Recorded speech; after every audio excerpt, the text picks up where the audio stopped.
Bonne nouvelle pour la rentrée académique 2022-2023, l'École supérieure d'administration, d'économie, de journalisme et des métiers de l'audiovisuel ESAE vous ouvre les portes de ses différents sites. À Gbedjomende, à Bomé-Calavi, à Kpakpa et même à Parakou, l'université ESAE vous offre des bons d'études et des demi-bourses dans toutes ses filières en licence 1, 2 et 3. Et pour les 100 premières inscriptions en master 1 et 2, bénéficiez des demi-bourses. Nouveau bachelier, vous avez au moins la mention assez bien. Inscrivez-vous vite à ESAE et bénéficiez d'un bon de 50 000 francs CFA. Étudiants, étudiantes et nouveaux bacheliers, payez 200 000 francs CFA en sciences de gestion, sciences économiques, sciences juridiques et en administration des affaires en licence 1, 2 et 3 et 500 000 francs CFA en master 1 et 2, 250 000 francs CFA en administration générale, administration des finances, journalisme et métiers de l'audiovisuel en licence 1, 2 et 3 et 600 000 francs CFA en master 1 et 2. Alors, inscrivez-vous vite et profitez des offres exceptionnelles mais également d'un enseignement de qualité à l'université d'excellence ESAE. Infoline 90 93 65 21 ou le 98 98 14 00. ESAE, l'excellence à un nom. Chers internautes, mesdames et messieurs, bonsoir. Vous êtes sur votre émission de décryptage de l'actualité internationale Tour du monde en 52 minutes. Cet après-midi, nous aurons droit à parcourir la Centrafrique, les États-Unis, le Liban. Alors, nous démarrons par la Centrafrique. Rapprochement entre la RCA et le Rwanda. À quelle fin? Pour en parler, j'ai 3 personnes avec moi cet après-midi. Il s'agit de Joël Ataï-Guédegbe. Il est expert en gouvernance locale. Bonsoir. Bonsoir, Tatiana. Également avec moi, Hamzat Abdoulaye, expert en relations internationales. Bonsoir. Bonsoir. Le dernier panéliste, c'est vrai qu'il nous a manqué la semaine dernière, Morgana Sokba-Metonji. Bonsoir. Bonsoir, Tatiana. Il est consultant en géopolitique. Alors, le premier sujet de cet après-midi nous amène tout droit en République centrafricaine, comme je l'ai dit à l'entame de cette émission, rapprochement entre la RCA et le Rwanda, à quelle fin? Alors, l'axe Bangui-Kigali se renforce chaque jour. Morgane. Oui, c'est bien de le préciser qu'il s'agit de chaque jour et surtout depuis environ 2 ans où on a eu l'opportunité de voir les forces rwandaises non seulement faire partie de l'équipe des Nations Unies sur place qui est dans un objectif d'opération de maintien de la paix, mais aussi de l'intérêt bilatéral qu'a accordé le pouvoir de Bangui au Rwanda. Et il semble aujourd'hui que le Rwanda, sur le plan de la sécurité, est en train de s'imposer un peu partout et le cas de Bangui n'échappe pas parce que partout où on fait face à des problème assez criard de sécurité, le Rwanda semble répondre suffisamment présent et Bangui est très confiant au Rwanda dans sa procédure d'accompagnement pour le maintien de la sécurité territoriale de certains États. Alors, comme dirait l'autre, ils ne sont forcément pas voisins, mais le président centrafricain qui fait des allers-retours du côté de Kigali, que cachent ces messes basses, Hamzat? Je pense que déjà, on peut voir en avant le processus électoral, ou le référendum, si vous voulez, qui est un enjeu majeur pour le président centrafricain. Ça, c'est une chose. La deuxième chose, c'est bien sûr les enjeux sécuritaires. Et en matière de sécurité, vous le savez comme moi, la République centrafricaine est plus ou moins ouverte à l'insécurité, aux attaques, parce que ce n'est pas terminé. Et avoir le Rwanda avec soi, c'est un peu une garantie pour plus ou moins... Quelle garantie? Le Rwanda, c'est le King Kong de l'Afrique maintenant? On peut le dire ainsi, parce qu'en matière de lutte contre l'insécurité, je pense que les forces armées rwandaises ont une certaine expérience à revendre. Et dernièrement, les visites du chef de l'État rwandais, que ce soit au Bénin ou en Afrique de l'Ouest, en Guinée par exemple, témoignent en quelque sorte de son envie à pouvoir exporter son armée ou du moins ses potentialités, donc potentialité de cette armée. Et face à l'enjeu sécuritaire qui devient grandissant en République centrafricaine et face aussi aux enjeux liés à à ce référendum qui devrait se faire le mois prochain, si tout va bien, bien sûr, il est important de miser sur le Rwanda. Et je crois que ces deux combos réunis feront en sorte que le président va réussir son pari. D'accord. Alors, le président centrafricain qui va à Bangui et le général rwandais, le célèbre général rwandais James Kabaré, qui est également l'un des bras droits du président Kagame, qui se rend du côté de Bangui pour une visite de 3 jours. Alors, l'expert en question électorale que vous êtes, l'expert en gouvernance locale que vous êtes, quelle est la lecture que vous faites de ce chassé-croisé entre Bangui et Kigali-Bangui? En tout cas, je ne suis pas expert en sécurité, à tout le moins. Donc, alors que manifestement, il s'agit plus de questions de sécurité. Je ne vois pas James Kabaré apporter une plus-value en matière électorale, mais peut-être en termes de sécurisation. Il a fait ses preuves, il a baroudé un peu partout sur les différents champs de bataille, et surtout dans l'ombre du président Kagame. Il faut juste noter que c'est le gage, que c'est de l'expertise de haut niveau, que au plus haut niveau de décision de l'État du Rwanda, et on s'investit aux côtés. Et donc, peut-être qu'on réalise une prestation de service. N'ayons pas peur des mots. C'est quasiment un mercenariat d'État. Surtout que le Rwanda, c'est un pays de service. N'est-ce pas? Bon, donc, les services peuvent être militaires. Également. Et à la limite, c'est plus présentable que Wagner. Donc là, ça coche quand même toutes les cases. Donc quand c'est les Rwandais, ça passe, mais quand ça vient d'ailleurs, ça passe pas. Ça pourrait passer. Et si ça avait été Wagner ou même les Russes, de manière très officielle, qu'est-ce qu'on n'aurait pas entendu? Et donc là, ça pourrait passer. Et le Rwanda se fait une réputation, se donne les moyens de sa diplomatie par ailleurs. Et mieux, le Rwanda pourrait toujours opposer que dans un passé pas si récent que ça, le Tchad était abonné à la même enseigne, donc pourquoi pas le Rwanda. Et on observe quand même une petite appétence du Rwanda pour les pays miniers. Vous parlez de la Guinée, de la Centrafrique. Quelle est la monnaie d'échange de ce genre de tractation? Quel est le coût? C'est cela qui reste à déterminer. Sinon, les choses semblent bien parties et paraissent présentables.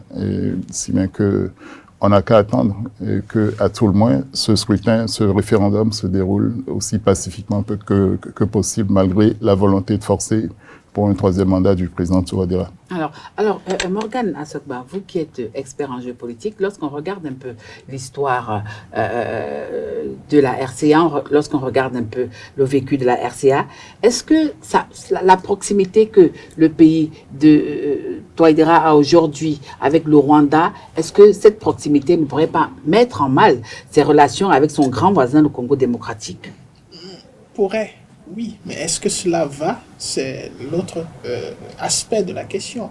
Ce serait quand même très difficile de voir cela mettre en mal la relation entre la Centrafrique et le Congo, étant donné que c'est des coopérations qui ne se font pas forcément sur le même plan. De l'autre côté, il y a une question de sécurité ou même d'intégrité territoriale en RDC qui fait objet de discussion déjà au sein des différentes instances. Est-ce que le fait qu'on ait une situation pareille reviendrait à du moins empêcher les autres États d'entretenir des échanges? Oui, mais là on parle quand même du Rwanda, le Rwanda qui n'est pas forcément limitrophe avec la République centrafricaine, mais qui est limitrophe avec le Congo démocratique. Et aujourd'hui, lorsqu'ils entretiennent ces relations avec ce pays, la RCA, est-ce que le Congo ne voit pas ça d'un mauvais œil? Peu importe l'œil dont verra le Congo cette coopération, ce qui est important pour la RCA, c'est d'abord les intérêts de l'État centrafricain. Et aujourd'hui, l'État centrafricain a besoin, si on devrait s'en tenir aux indications, a besoin d'un renforcement de son dispositif sécuritaire. Et le Rwanda a prouvé dans plusieurs pays africains qu'il est capable de fournir ce service-là, certainement à un coût meilleur que peut-être l'aurait fait.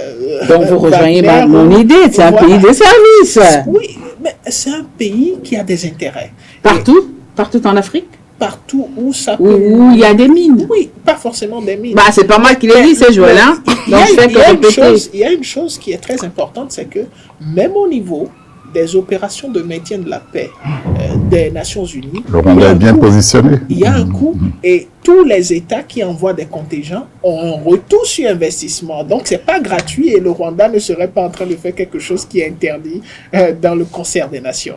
Alors, lorsque on scrute un peu ces allers et retours entre Kigali et la République centrafricaine, les informations qui ont été rendues publiques nous stipulent que, je cite, les deux chefs d'État se sont accordés pour le renforcement de la coopération militaire. Alors, pourquoi en ce moment, Hamzat? Oui, comme je le disais tantôt, c'est le président Touadéra, il mise beaucoup plus une coopération à l'interne parce que compter sur l'externe aujourd'hui... Mais il a Wagner. Oui, Wagner, il a la Russie. C'est l'exception. C'est l'exception en réalité quand je parle de coopération extérieure. Mais vous voulez parler de la coopération sud-sud, par exemple? Non. Le président Touadéra s'est fermé à la coopération, en tout cas militaire sud-sud, parce que l'exemple avec le Tchad n'a pas tellement évolué. Et si on se base sur les autres coopérations extérieures militaires, je crois que ça a tourné un peu au vinaigre. Si on prend l'exemple de la France, qui n'est plus présente sur le terrain, si on prend également l'ONU, les forces de l'ONU qui également sont vis-à-vis en tout cas du président sont douteuses, eh bien il n'a pas une grosse marge de manœuvre. Donc il est obligé de compter sur les forces présentes dans la force Wagner et le Rwanda qui propose son service. Et ce service ne peut pas être rejeté dans la mesure où, comme le rappelait mon confrère Morgan, c'est des services qui sont moins coûteux et efficaces surtout. Je parlais de l'expérience des forces armées rwandaises et en matière de sécurité, ils n'ont absolument plus rien à prouver par rapport à cela. D'où la dynamique du chef de l'État depuis plusieurs mois. Oui, mais quand vous dites qu'ils n'ont plus rien à prouver, par exemple, en question de sécurité militaire, est-ce que le Rwanda, c'est un pays qui a véritablement fait la guerre? Oui, si on se réfère à l'historique depuis les années 90, même à l'entrée des années 2000, le Rwanda a connu de multiples conflits. Maintenant, l'armée... Interne. Oui, interne. Pas avec les voisins. Parce que généralement, quand il est arrivé des moments où, entre le Burundi et le Rwanda, il y a eu des conflits. Entre le Rwanda et le Congo aussi, il y a eu des conflits. Mais il est resté un équilibre certain. Mais je crois que le Rwanda a su tirer profit de cette expérience, je vais dire guerrière ou conflictuelle, pour, surtout avec la stabilité retrouvée sous Kagame, pour en faire une force. Et cette force aujourd'hui peut être vendue en termes de coopération militaire, en termes de stratégie, sécuritaire aussi. Et ça s'entend. Si la République centrafricaine fait le choix du Rwanda, c'est pas par hasard, c'est parce que justement les forces armées rwandaises ont eu à prouver et que le dispositif sécuritaire, la stratégie vendue par le Rwanda en tout cas, semble efficace. Mais je reste aussi perplexe parce qu'il faut suivre aussi le regard de l'intérieur. On n'en a pas parlé, mais de l'intérieur, le Rwanda est décrié forcément. J'entends parfois les forces politiques qui disent que le président Touadéra s'est vendu au Rwanda, ce qui peut se comprendre. Mais les enjeux en termes de politique, en termes d'État, sont plus grands parfois que la pensée de la masse populaire. Et comme le disait encore, je le rappelle, mon confrère Morgan, c'est que les États n'ont que des intérêts. Et quand il s'agit d'intérêts, il faut bien sûr faire des choix très forts. Alors justement, vous parlez d'intérêt, je me retourne vers Joël pour lui poser la question du savoir. Le Rwanda, de son côté, a parlé des défis sécuritaires malgré la présence de la MINUSMA. Alors, ma question, c'est de savoir, est-ce que ce n'est pas une stratégie utilisée par le Rwanda pour essayer d'asphyxier un tant soit peu le Congo démocratique?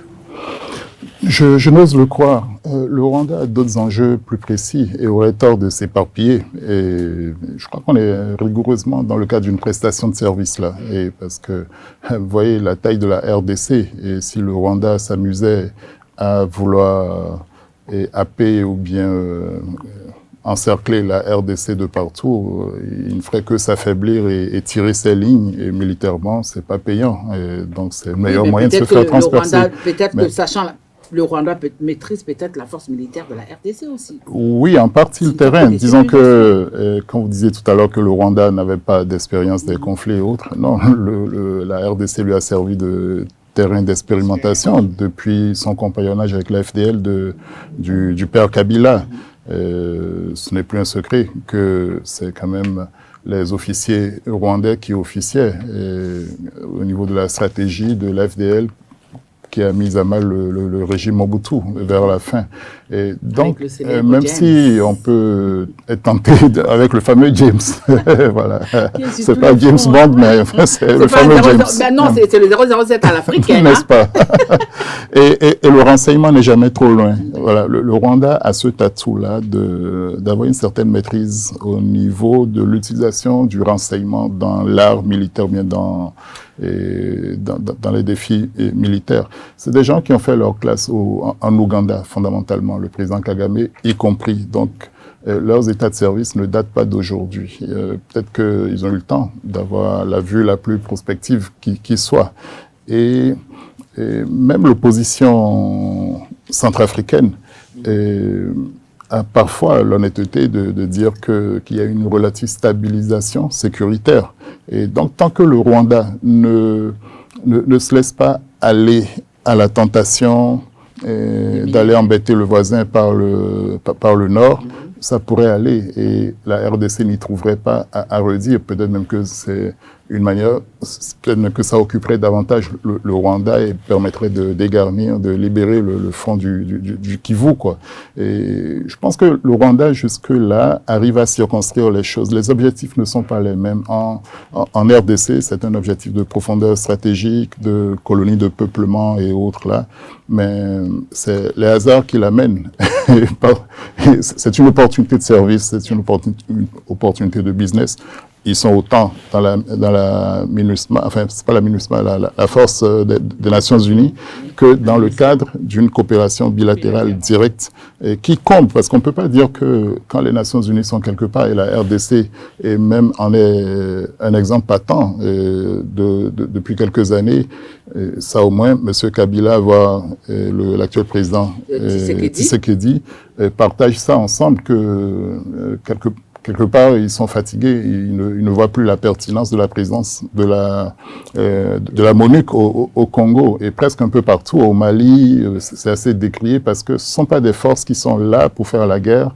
Au mieux, elles feront de l'interposition, mais ça ne répond pas toujours aux besoins, aux problèmes que rencontrent les gens. Et donc, le Rwanda, tout en ayant un pied dans la force multilatérale, et vient compléter le dispositif. Et c'est à la limite un maillage parfait. Et au-delà de la polémique, je crois qu'on conviendra que le Rwanda va aider à une certaine stabilisation, une certaine reprise de la souveraineté de l'État centrafricain sur ces terres. Le reste, troisième mandat et autres, là, c'est un autre débat. C'est gérable. Je n'ai pas dit que c'est gérable. Le Rwanda fera le service après-vente, d'ailleurs, en termes diplomatiques. D'accord. Alors, nous sortons de ce sujet centrafricain pour parler du sujet suédois. Le Royaume ouvre ses portes aux troupes de l'OTAN. Le Royaume fait un appel de pied à l'OTAN, Morgane. Oui. Bon, est-ce que c'est un appel de pied? Tout compte fait, la détermination du Royaume à vouloir rejoindre l'OTAN n'est plus à démontrer. Mais ouvrir ses portes à l'OTAN, ça fait partie d'une politique beaucoup plus générale de l'OTAN qui, quand même, d'une façon ou d'une autre, cherche. Oui, mais il y a encore 3 ans, le Royaume n'était pas disposé, par exemple, à ouvrir ses portes. Oui, mais là, subitement, maintenant, pourquoi? Qu'est-ce qui a changé? C'est pas subitement, c'est réellement.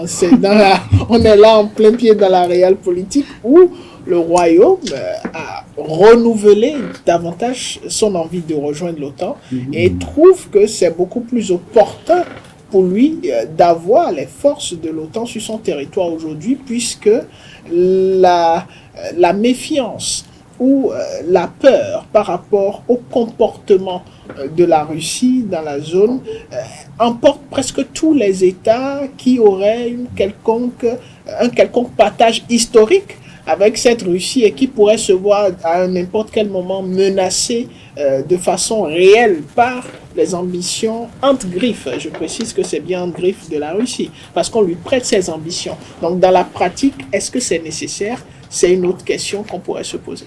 Alors, Joël, dernier pays nordique, pas encore membre de cette alliance, mais pourquoi cette ouverture aussi large vers cette organisation qu'est l'OTAN? Morgane le disait en partie, il y a un contexte. Si la Finlande, État neutre par définition, a Est-ce qu'ils décidé... sont encore neutres aujourd'hui? Non, je disais, si la Finlande qui l'était a décidé de basculer pieds et poings du côté de l'OTAN, c'est dire que la perception de la menace est devenue plus brillante, plus concrète. En tout cas, bon, c'est peut-être un fantasme. Maintenant, plus que la peur, la Suède a quand même des atouts, et non seulement essaie de se prémunir, et bientôt les pays baltes, s'ils pouvaient, et la Lettonie, l'Estonie et autres là, risqueraient de... Chacun a besoin d'un parrain, d'un parapluie dans cette histoire-là. Et donc, on choisit celui qui vous accommode le mieux. Bon, donc, et la Russie ne donnant pas davantage de gages, et l'histoire profonde entre ces contrées-là étant convoquées, on se dit que tout est possible. Quand vous êtes au niveau de la mer Baltique, que ça se voit de part et d'autre, c'est des rives qui se font face. Donc c'est encore plus concret, plus préant que ce que racontent les Européens. Et le président François Hollande a balancé quasiment une information déterminante dans la compréhension du conflit. Et au fond, quand il avoue qu'ils ont encouragé l'Ukraine à tergiverser, mais à continuer à s'armer. Ils étaient conscients d'un certain déficit, mais ils préparaient aussi la guerre. Ils préparaient l'encerclement de la Russie. Et donc, la Russie ne dort pas. Je n'apprendrai même rien pour dire qu'ils ne peuvent que percevoir d'un mauvais œil ces rapprochements. Mais la Norvège, pays scandinave s'il en est, a toujours été au cœur de l'OTAN. Et donc la Suède a eu tout le temps pour évaluer l'intérêt ou non d'y être. C'est parce que la menace est devenue plus précise. En tout cas, elle se rapproche. Ce sentiment est là. Et last but not the least, mais la Suède est un pays fabricant d'armes, vendeur d'armes également. Qui sait si ce n'est pas une bonne opportunité d'en vendre. Et à l'origine, la Suède a voulu prêter son territoire pour le transit des armes, des équipements, voire des troupes de l'OTAN. Bon, un petit pas en plus qui pourrait rapporter. Pourquoi pas? Qui refuse de gagner 10 millions. N'est-ce pas? Alors, et on ne vend qu'avec une boutique ouverte, n'est-ce pas? Alors, par ce geste, dites-nous un peu, Hamzat. Par ce geste, dites-nous un peu, Hamzat, vous qui êtes expert en relations internationales, par ce geste, d'une façon générale, le Premier ministre suédois a expliqué que c'est une façon pour son pays de renforcer les questions sécuritaires et surtout d'envoyer un message fort à la Russie. Alors moi, je vous demande, est-ce que ces deux arguments suffisent-ils pour essayer de convaincre ceux qui ne sont pas encore du côté de la Suède? Je pense que face à la menace, il faut rapidement faire un choix. Si vous ne faites pas un choix... Le choix se fera à votre place? Si le choix n'est pas rapide, vous risquez de passer du côté obscur de la menace. Et je pense que c'est ce que combat aujourd'hui le gouvernement d'Oslo, parce que vous avez en face une Russie... Stockholm. Stockholm. C'est ce que combat aujourd'hui Stockholm. Vous avez en face donc une Russie, même si la Suède ne partage pas une grande frontière avec la Russie, la menace est là. Il y a une entrée russe dans la mer Baltique, justement, qui est une menace directe pour la Suède. Donc, la Finlande a réussi à se protéger déjà avec le temps, même si j'estime que c'est une protection en carton de pâte.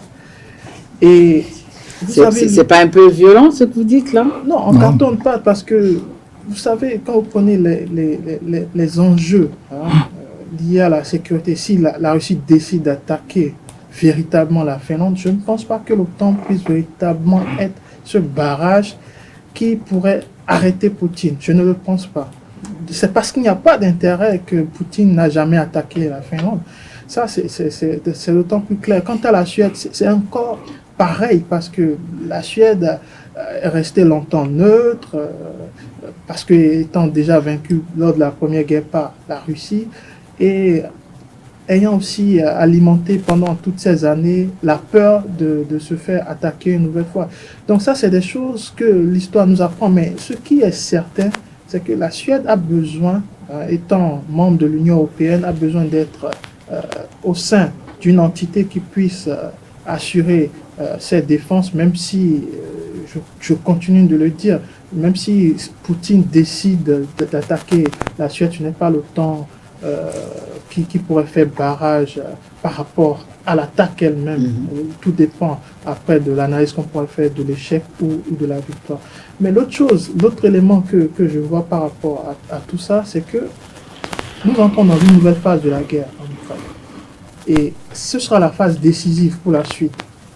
Aujourd'hui, si les enjeux sont multiples, bien entendu. Vous avez la Suède qui a longtemps été bloquée par le veto de la Turquie pour des enjeux aussi liés au jeu de l'équilibriste entre l'Ukraine et la Russie que joue très bien Erdogan. Mais la nouvelle phase de la guerre fera en sorte qu'elle sera décisive.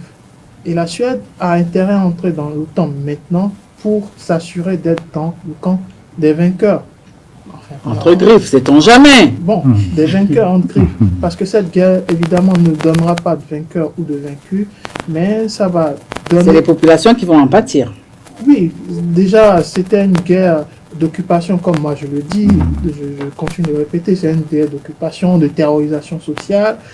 Et la terrorisation sociale, car très bien joué Poutine, la carte de la terrorisation sociale qu'a su très bien jouer Poutine, a littéralement échoué parce que quand vous prenez l'opposition civile et sociale que les Ukrainiens ont fait face à la Russie, eh bien on peut se dire que c'était un échec. La guerre de 6 jours qu'avait anticipé Poutine s'est muée peut-être en une guerre qui va durer 6 ans.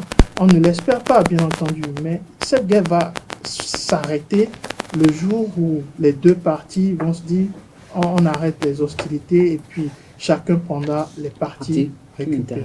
Ok, alors en tant que... Cette question sera valable pour tous les trois, parce que à ce niveau, chacun aura certainement un argument à développer. Alors en tant qu'analyste, expert en relations internationales et expert en autres, comment expliquez-vous le veto turc et hongrois par rapport à l'adhésion de la Suède à l'OTAN? Oui, le veto turc s'est expliqué par la Turquie elle-même. Elle estime clairement déjà qu'il y a des antécédents liés à des groupes considérés comme terroristes en Turquie qui seraient quand même d'une façon ou d'une autre soutenus par la Suède. Et tant que cette question n'aurait pas été... Est-ce que ce seul argument suffit, Morgane? Oui, vous savez, il n'y a pas que ce seul argument, mais c'est un argument suffisamment valable parce que la définition... Pour qui? Pour c'est Erdogan ou alors pour Erdogan et pour la communauté internationale. La communauté internationale a une antipathie naturelle pour ce qu'elle qualifie de terrorisme. Vous avez vu, mon confrère tout à l'heure a utilisé une terminologie qu'on comprend lorsqu'on s'inscrit dans la dynamique des pays membres de l'OTAN. On montre que la Russie, ou on cherche à démontrer que la Russie, au fait, rejoint ce qu'on pourrait appeler un État terroriste, qui fait du terrorisme social et tout le reste, alors qu'on se retrouve dans un contexte de guerre. Dans un contexte de guerre, on peut qualifier tous les acteurs de terroristes, parce que c'est ce qu'ils font, ils terrorisent les populations. Mais donc, aujourd'hui, c'est un argument suffisamment fort pour la Turquie, parce que quand on comprend la capacité de nuisance de ce groupe considéré par la Turquie comme un groupe terroriste, on comprend la pertinence de l'opposition de M. Erdogan. Maintenant, si on veut aller plus loin et on regarde dans un champ géostratégique, quel est l'intérêt aujourd'hui de la Turquie à laisser la Suède simplement rejoindre l'OTAN? Quand vous essayez de regarder, la Turquie n'a pas forcément un intérêt. Et il faudrait que la Turquie oblige, un peu comme ce qui s'est passé avec la Finlande, oblige la Suède à faire une concession suffisamment énorme. Et ici, il ne s'agit pas que de la Suède, mais des pays membres de l'Union européenne, parce que la Turquie essaye depuis des années de faire son entrée, mais il y a un blocus sérieux par rapport à l'entrée de la Turquie. Et en général, l'argument qui reste à être vérifié, qui est utilisé, c'est que ouvrir la porte à la Turquie, c'est recevoir environ 40 millions, pratiquement, de musulmans. Alors que quand on fait le lien terrorisme pour la communauté internationale, on lie à tort ou à travers la notion de terrorisme à la notion d'islam. Et donc c'est un problème complexe avec plusieurs paramètres qui pourraient expliquer le comportement de la Turquie vis-à-vis de cette question de la Suède. Alors, Hamzat, lui, il nous a brossé très rapidement avec des arguments assez solides pour ce qui est du veto turc. Par rapport au veto hongrois, pourquoi la Hongrie s'oppose forcément et foncièrement à l'entrée de la Suède au niveau de l'Union de l'OTAN? Bon, déjà, la Hongrie a ostracisé en termes de pays membres de l'Union européenne par les autres à cause de Viktor Orban qui mène une politique radicale à l'intérieur de la Hongrie et même parfois à l'extérieur. Donc ça s'entend. C'est un peu comme celui qui trouve refuge uniquement en s'opposant à tout ce que les autres, à tout ce à quoi les autres disent oui. La Hongrie doit dire non. Donc il faut séparer les choses. L'opposition de la Hongrie et de la Turquie ne sont pas pareilles parce qu'en termes de géopolitique et de géostratégie, la Turquie dit de façon claire et nette que son non par rapport à la Suède, c'est dû au fait que les lois suédoises sont beaucoup trop ouvertes en termes de réception de ces terroristes-là. Et c'est le statut de la neutralité de la Suède qui a longtemps joué sur cette carte-là. Foncièrement, la législation suédoise n'avait pas vraiment les armes pour changer cela. Ça, c'est une chose. Mais depuis plusieurs mois, ils ont mené des discussions tripartites en Espagne, entre la Turquie, la Suède et l'Espagne, pour trouver une porte de sortie. Et cette porte de sortie a mené aujourd'hui au vote de cette loi contre le terrorisme, une première en Suède. Donc aujourd'hui, la Suède a une législation qui peut sanctionner les terroristes. Et en parlant de terrorisme, justement, on parle aussi du financement du terrorisme. Donc aujourd'hui, il y a la législation qui existe pour ça. Ça, c'est une chose.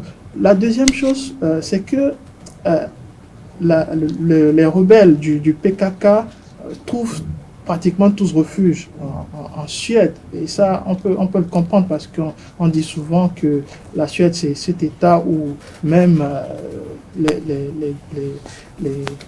les blessés de guerre peuvent trouver refuge, mais les blessés de guerre ne sont pas tous blessés de guerre. Il y a parfois des terroristes qui s'y cachent et ça, c'est aussi vérifié.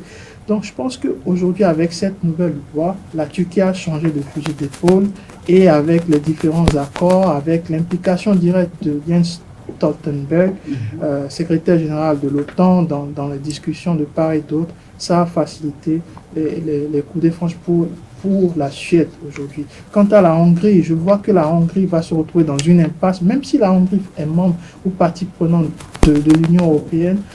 Il y a de plus en plus d'hostilité envers Viktor Orban, non seulement à l'encontre de sa politique, mais par rapport aussi à sa propre personne.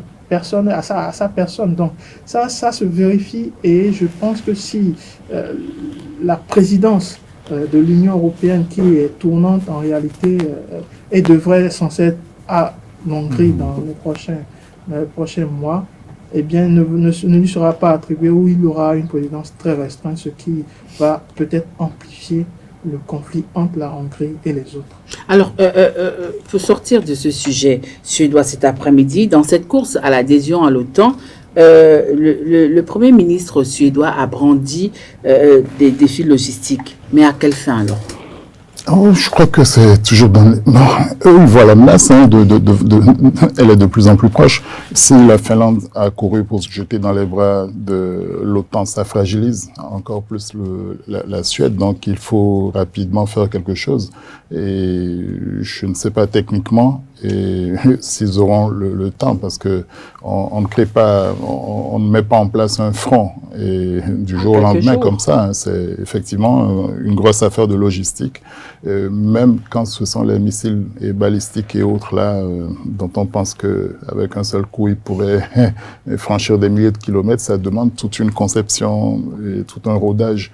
Et donc peut-être que la Russie a ce sentiment presque irrationnel que la menace est plus que jamais est présente à ses portes. Hein. Donc il n'y a que la Suède, autant pour moi, merci. Et donc il n'y a que l'avenir pour le dire, à moins que mais ils en prennent pas le chemin. C'est vrai qu'ils sont déjà membres de l'Union européenne, donc ils sont presque dans une course, une fuite en avant. Peuvent-ils reprendre plutôt la position de la Finlande, celle de la neutralité? Ils en ont apparemment pas le dessein, le courage, mais ils se sentent pas plus soutenus que ça, parce que les défis c'est ailleurs, c'est pas eux.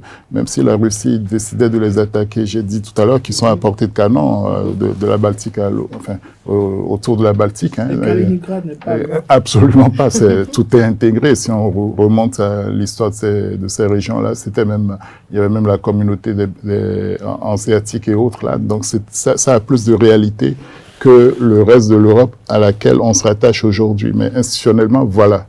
Et de manière pratique, c'est loin d'être gagné. Et bon, j'imagine la montée de fièvre en Suède. Et puis, c'est des gouvernements qui sont un peu nouveaux, qui surfent sur ce qu'il faut dire, les sentiments de l'opinion. Pendant longtemps, la vie politique en Suède a été structurée de manière, dans une belle continuité de l'intérieur vers les relations internationales. Et anecdotiquement, un de ceux qui incarnait cette politique, le Premier ministre Olof Palme, a été bizarrement assassiné par un réfugié turc ou kurde, enfin, selon ce qu'on pourrait dire.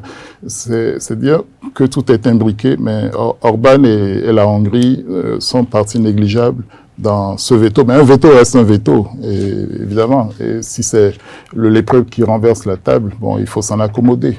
Oui, vous voulez renchérir très rapidement. Il faut dire que cette situation met aussi en relief la difficulté, pour ne pas dire l'incapacité de l'Union européenne à pouvoir réussir sur le plan sécuritaire. Parce que normalement, on a une Union qui devrait normalement, dans son processus d'intégration, avoir quand même un dispositif sécuritaire fort, mais tous les pays de l'Union européenne et plus souhaitent rejoindre l'OTAN pour se mettre sous un parapluie. Sans garantie. Sans garantie. C'est le comble. Alors, troisième sujet de cet après-midi. Là, nous allons droit au pays de l'oncle Sam. Nous sommes aux États-Unis. Quelles conséquences au sujet de l'inculpation de Donald Trump par la justice fédérale? Ma question, c'est de savoir, Hamzat, alors, lorsque la justice fédérale décide aujourd'hui de poursuivre Donald Trump, qu'est-ce qu'on peut en tirer? Déjà que Donald Trump, il brise tous les records. Déjà, on parlait de la procédure pénale qui était une première pour un chef d'État. Ensuite, la procédure civile a suivi. Et là, maintenant, on est à l'échelle fédérale. Je pense qu'il a battu tous les records.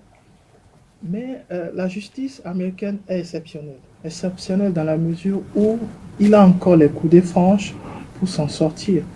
Et même si les chefs d'accusation pleuvent, on parle de 37 chefs d'accusation pour cette affaire fédérale-là, ce qui est quand même énorme. Hein. Je ne sais pas par quelle magie il pourrait être innocenté à tous les chefs d'inculpation. Mais la procédure américaine, comme je le dis, est exceptionnelle. Donc, techniquement, il y aura 3 portes de sortie. Soit il y aura un non-lieu. Le non-lieu peut être déclaré quand... bon, là, on parle d'un procureur spécial, mais si le procureur spécial est déchargé de l'affaire parce qu'il n'a pas suffisamment d'éléments pour renchérir le dossier, le juge peut prononcer un non-lieu. La deuxième issue, c'est bien entendu qu'on puisse aller au procès. Et là, je suis certain que Donald Trump a une armada d'avocats parmi les meilleurs en tout cas des États-Unis pour ralentir la procédure pour aller au procès.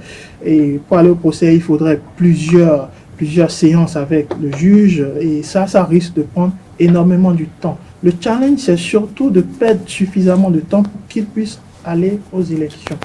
Et bien entendu, même si Donald Trump était condamné, la procédure américaine étant exceptionnelle, fera en sorte que ça ne peut pas l'empêcher d'aller aux élections en 2024. Justement, en parlant de ces présidentielles de 2024, est-ce que ce n'est pas une épée de Damoclès sur la tête de ce probable candidat à la présidentielle républicaine, aux primaires républicaines? Lorsqu'on sait que c'est quand même lui le favori jusqu'à l'heure où nous parlons. Oui, en fait, tout républicain aura à cœur de ne pas être le traître de la famille. On va faire bloc autour de Trump, même si on le déteste, parce que c'est le meilleur champion des républicains. À l'heure actuelle. Bon, donc, oui, à l'heure actuelle et peut-être même jusqu'au bout. Donc, tant qu'il en sera ainsi, les autres qui espèrent en réalité se substituer à lui, attendent que ça mousse pour récupérer l'électorat, en fait, le laisser faire la campagne et ramener les suffrages pour eux. Bon, mais on fait bloc, il y a une unité de façade, elle n'est que de façade. Au bout, ce qui pourrait faire basculer cette élection, parce que Hamzat le disait fort bien, le système, d'abord ne prenons pas nos désirs pour nos rêves pour des réalités. On peut détester M. Trump, mais la situation lui est favorable. Et on se demande même comment arrêter ça. Et même si on arrêtait les poursuites aujourd'hui, est-ce que ça ne le rendrait pas encore plus populaire parce qu'il est dans une posture de victimisation? Donc, presque rien ne pourrait l'empêcher de se présenter. Maintenant, ce qui serait décisif, si on ne veut pas le voir revenir au premier plan, c'est que à la base, elle-même se convainc que c'est une impasse, que ça ne vaut pas la peine, qu'il faut se déporter vers quelqu'un d'autre. Et là, l'équation personnelle de chacun reviendra et probablement que le soufflet retomberait pour annihiler les velléités de retour des républicains. Il est très difficile aujourd'hui de se prononcer. Une campagne au long cours comme celle des Américains faite de tellement de choses trappes, de révélations, de surprises qu'il faut s'adapter au fur et à mesure avec les informations qui parviennent, les comportements des uns et des autres. Et du côté démocrate, on ne sait pas non plus.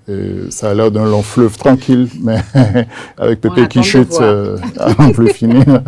Bon. Alors Morgane, un acte d'accusation rendu public avec tout ce qui s'ensuit, où on parle également de divulgation des secrets d'État et tout. Est-ce que c'est pas une goutte de trop, une goutte d'eau de trop?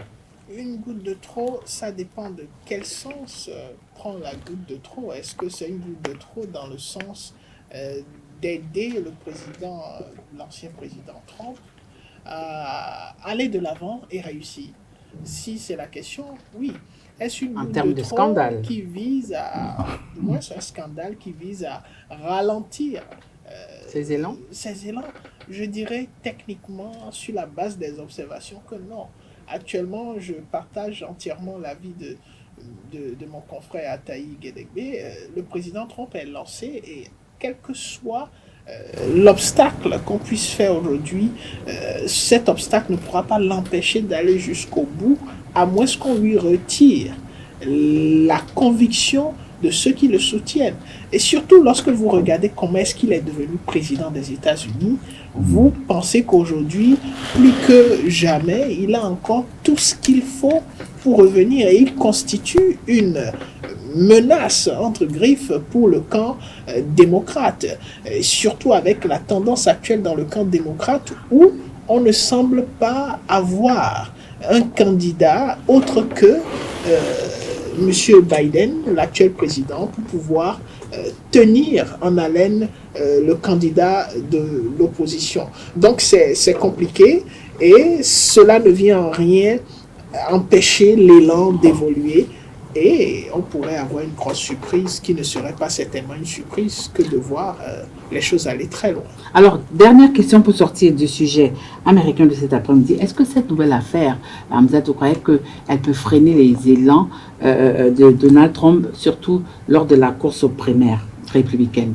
C'est vrai qu'au niveau fédéral, ça prend une autre dimension, parce que là, c'est une poursuite qui n'est pas similaire aux deux autres ou aux précédentes, parce que ça ne se limite plus qu'à deux aujourd'hui.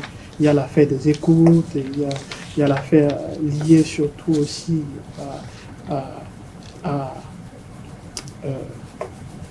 La divulgation? Pas la divulgation. Non, son affaire en dessous de la ceinture. Exactement, exactement. Non seulement ça, et l'invasion du Capitole aussi, qui oui, échappait. qu'on essayait voilà, de... tout ce doute plane sur lui, donc il y a plus que ça. Mais le niveau fédéral, c'est vraiment un niveau à prendre en compte. Et quand j'entends son discours qu'il a eu à faire avant-hier en Géorgie, eh bien, je me rends compte que ça l'a affecté. Et il estime aujourd'hui qu'il est victime du système. S'il est atteint au niveau fédéral, c'est parce que l'actuel président aurait donné le feu vert pour que cela puisse se faire. Cela, c'est des choses qui peuvent s'entendre. C'est le président de la polémique, Donald Trump. Et je pense qu'il surfe très bien sur ce genre de sujet. Et comme je le disais, il n'y aura que 3 issues. Donc, les avocats vont chercher à gagner du temps pour aller jusqu'aux élections, ça c'est une chose. Et non, lui aussi n'est pas loin, n'est pas du tout loin. Et même s'il était inculpé, eh bien, ça ne l'empêchera pas de facto d'aller aux élections. Et je reste très clair par rapport à ceci, c'est que Donald Trump est favori. Aujourd'hui, dans les sondages, Donald Trump est favori, et plus il est sous la veste de celui qui est la victime de toutes ces histoires, et plus il devient populaire et un danger, je vais dire, pour les démocrates. Et pour finir, je vais dire, face à toute cette diatribe médiatique, diatribe judiciaire, les républicains semblent unis plus que jamais. Et ça, c'est une note très importante qu'il faudrait aussi... Alors, dernière intervention. Permettez, Tatiana, Très rapidement. l'Ukraine ne sera pas loin de cette affaire-là. Et donc, Donald Trump et Biden n'ont pas la même approche. C'est sûr que si Trump gagnait, peut-être que le conflit ukrainien chuterait en intensité, puisqu'il est alimenté aujourd'hui par la volonté très évidente de Biden d'affronter les Russes, alors que... Non, vous n'allez pas surenchérir, nous allons rapidement aborder le dernier sujet de cet après-midi, parce qu'au niveau de la technique, on fait déjà des signes. Liban, frontière israélo-libanaise, au cœur d'une vive tension. L'armée israélienne et libanaise ont remis le couvert au niveau de leurs frontières. Oui, c'est pas nouveau, même si c'est nouveau. C'est pas nouveau. C'est quand même un peu nouveau. Parce qu'on est habitué à cela. Oui. Il y a un problème intrinsèque dans cette zone. Et ce n'est pas que propre au Liban et à Israël. Vous savez, quand vous remontez un peu dans l'histoire et que vous entendez parler du Hezbollah et de son rôle dans ce conflit entre Israël, la Palestine ou Israël et les pays arabes, le monde arabe en général, vous comprenez que c'est difficile aujourd'hui de voir le Liban et Israël trouver la méthode pour pouvoir rester longtemps sans quand même qu'il y ait des échanges de nature mais si le violente. Liban et la Jordanie réussissent, l'Israël et la Jordanie réussissent à quand même cohabiter sans entendre des éclats de voix, les autres peuvent faire de même quand même. Oui, c'est beaucoup plus complexe lorsqu'on voit. Vous savez, quand on parle de l'Iran, quand on parle du Liban, et on parle du Hezbollah, on voit quand même l'Iran qui est aussi impliqué. Et donc, c'est un cocktail... Molotov beaucoup plus que Molotov. D'accord. Qui est assez intéressant et qui est complexe et perplexe. Alors, Hamzat, dites-nous un peu, depuis 1848, cette guerre n'a pris aucune ride de plus. Pourquoi? Mais parce que les enjeux sont restés les mêmes. Israël est resté calé sur sa position, c'est-à-dire celui de l'expansionnisme, celui du conquérant, alors que nous ne sommes plus à l'époque des conquêtes, ce qui est d'ailleurs paradoxal. Et derrière, Israël est soutenu par les États-Unis de façon claire. Et c'est ça qui assure ou, je vais dire, protège l'hégémonie d'Israël dans cette région. Sinon, je ne vois pas comment entre le Hamas, le Fatah ou le Hezbollah, Israël pouvait tenir avec autour et l'Égypte et les autres pays arabes. Mais malgré cela, Israël a tenu bon et continue de tenir bon. Pour revenir au fond de la question, le Hezbollah, c'est peut-être la queue de comète d'Iran en réalité. Donc, soutenu financièrement et militairement par l'Iran. Et ça, c'est des données qui sont très importantes pour alimenter ou continuer d'alimenter le conflit. Et derrière, il y a aussi la question palestinienne. C'est-à-dire le Hezbollah qui est chiite. Le Hezbollah est chiite, mais la question palestinienne est beaucoup plus sunnite que chiite. Mais quand il s'agit de la question palestinienne, je pense que les musulmans, en tout cas les Arabes, les États arabes du Proche et Moyen-Orient sont unis sur la question. Quand est-ce que ce conflit va arriver à son terme? Je pense que ça n'arrivera jamais. Et c'est des sursauts. Hein. Parfois, il y a un semblant d'accalmie qui prend le dessus.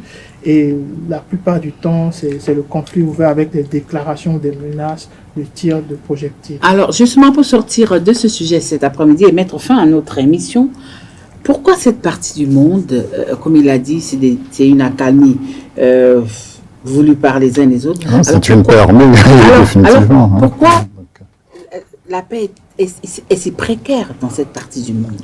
Parce qu'on n'a pas... que ça peut éclater à tout moment. Puisqu'on se refuse d'adresser les questions fondamentales, on a parlé de deux peuples, deux nations ou deux États, mais on est injuste dans la matérialisation de ce slogan ou bien de ce mot d'ordre. Et donc, tant que les relations internationales seront comme étant de ce acabit là, chacun fourbira ses armes et essaiera de l'emporter sur le terrain au lieu de la diplomatie. Il y aura de temps à autre des accords, comme entre l'Égypte et Israël. Il y aura un modus vivendi comme avec la Jordanie qui est sunnite. Mais il y a l'irrédentisme chiite du Hezbollah qui est apparu à partir des années 80 avec l'émergence de l'Iran. D'un Iran non inféodé aux États-Unis, parce que par le passé, il était à travers le Shah, et donc ça a bouleversé la donne, et ça entretient le conflit. Et donc, assez souvent, et de manière relativement imprévisible, le conflit sera toujours attisé et par des tiers ou bien par des parties prenantes qu'on n'a pas voulu intégrer dans la solution finale. Et gageons que l'un dans l'autre, non seulement les Palestiniens se rendent compte que la plupart des États arabes se sont servis de leur cause pour leur popularité interne, pour avoir la paix à l'intérieur avec leur peuple. Se sont servis également. Se sont servis, mais sans servir rigoureusement la cause palestinienne. Donc, il y a également le temps de la maturité chez les Palestiniens pour aller à l'essentiel et peut-être un jour aller en discussion directe avec Israël sans tous ces intermédiaires qui encombrent la question. Voilà, chers amis internautes. Un petit bémol par rapport au caractère expansionniste d'Israël, je pense qu'il faut quand même ne pas exagérer et voir l'histoire occupée. Voilà, Hamzat, Morgane et Joël.